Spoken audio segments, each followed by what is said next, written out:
How to change parental controls in Google Play Store. This tutorial will show you how to change parental controls in the Google Play Store. First, open the Google Play Store app on your phone.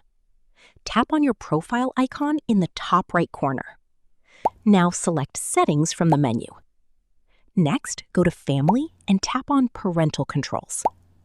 Here, turn on the Parental Controls option. You will be asked to create a PIN. The PIN will need to be entered to remove or change the parental controls. Make sure to choose a number your child doesn't know.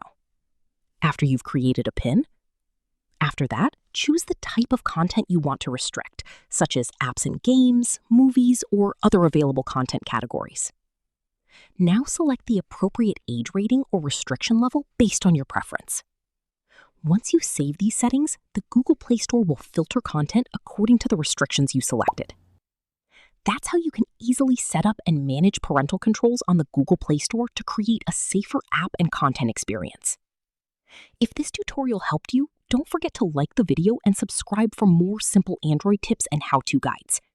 Turn on the notification bell to get updates on our latest tutorials, settings guides, and smartphone tricks. Thanks for watching, and we'll see you in the next video.